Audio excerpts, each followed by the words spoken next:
I drive by this gas station, and every day since January 1st, it's been $1.04, and today it's 103.9. Even though the gas prices go up and down all over the place all the time, this one never changes, and today it changed.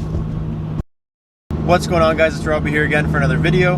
Sorry I didn't get a video out earlier this week. I had a crazy weekend and week, and I've just been trying to do some other stuff. I have been trying to do some installs for you, but the weather has just not been cooperating. It's been just constant raining or snowing, or it's way too cold to go outside. But we're going to work on that this week, and hopefully next week, and get some install videos out there for you too. But today I want to talk to you guys about something that one of you actually asked about in the comments, and that was about rust proofing. Now, lots of you watching this are probably from the States and places where you don't need rust proofing. But if you live up here in Ontario, you need to have your car rust proofed or moduled or something, because it's just insane the amount of salt and crap that's all over the roads all the time. So there's three main rust protection techniques. The first one would be rust check. It's a tar-based undercoat. Second, we have crown, which is an oil-based undercoat. And third, you could get a rust module. And now there's no specific brand that's better or worse at having a rust module. It's just an option. So a rust module is something that you'll see pushed by a lot of dealers if you're buying brand new or maybe like a year old. They try to push it really, really hard because they mark it up quite a bit. But they do work. Not necessarily the best thing you can get, but they do work. And basically how they work is they plug into the battery, and then they have two spots where they touch on the body of your car, and it sends an electric pulse through the car that kind of prohibits corrosion from happening.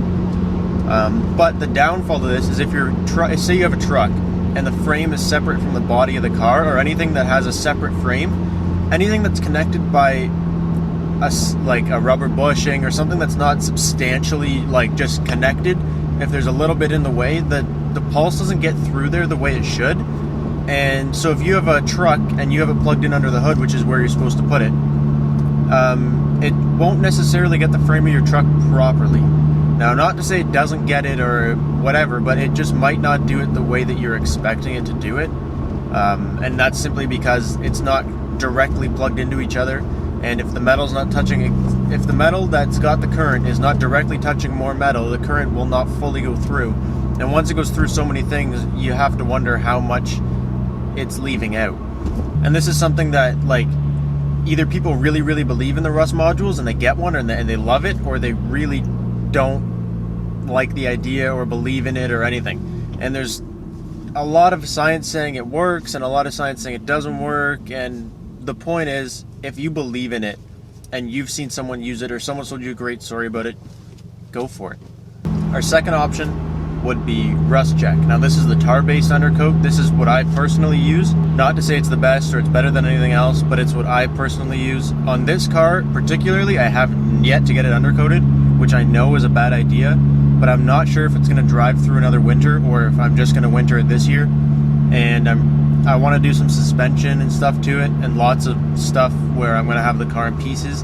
And I mean, for one winter when it's brand new, to have it covered in undercoat, and then every time I work on it, it's kind of a disaster under there. I didn't really know if it was worth it.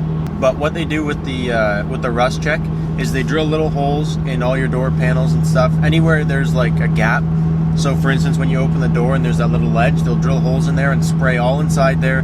They spray all underneath, they spray in all the little nooks and crannies, and it just protects anything from getting up in there and sitting in there and corroding. Pretty much it just can't get and penetrate into where the holes and stuff and cracks are.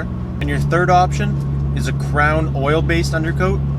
Now, none of these necessarily have to be crown oil undercoating or rust check, tar. It's just those are the main ones. Like if you're looking for an oil undercoat, you're going to end up going to crown. If you're looking for a tar-based undercoat, you're going to end up going to rust check, because that's who does this kind of stuff. Now, the biggest difference with crown that a lot of people are going to say first off the bat is that it does not stain your driveway the same way that the rust check stains your driveway. Meaning, when you get it sprayed underneath, you take it home and you kind of park it on the driveway or the road, or like somewhere away from where you usually park, because it's going to drip and leave stains all over the place for the first 3 days while it dries. And rust check stains, like the tar-based, tends to be a lot harder to get off than the oil-based. Now people go, oh, that's because it doesn't penetrate the ground the same way. It doesn't penetrate anything.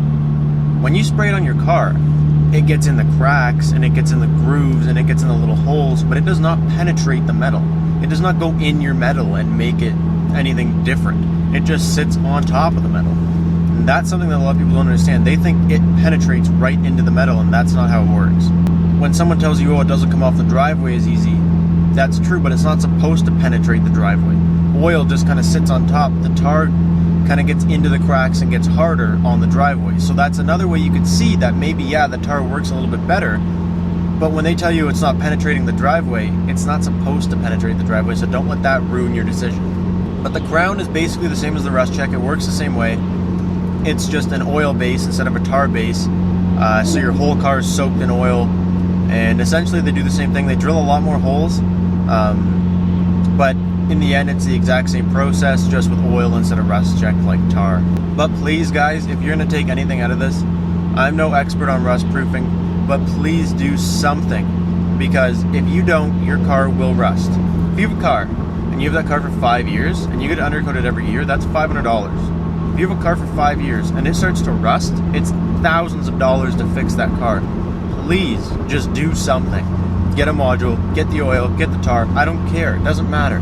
And if it doesn't matter when other people tell you, oh yeah, well I did this and it was better and blah blah blah, whatever you do will be better than doing nothing at all.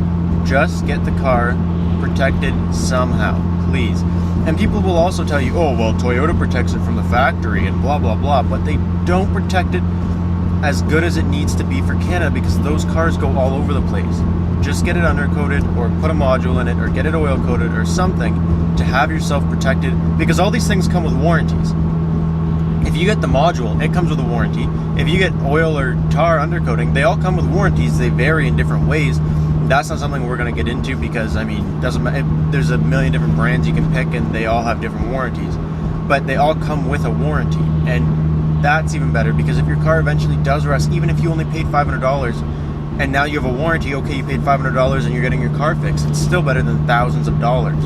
Please, it doesn't matter what the forum says or what your parents say or what your friends say, you need to get the car undercoated or it will go to hell before you realize it.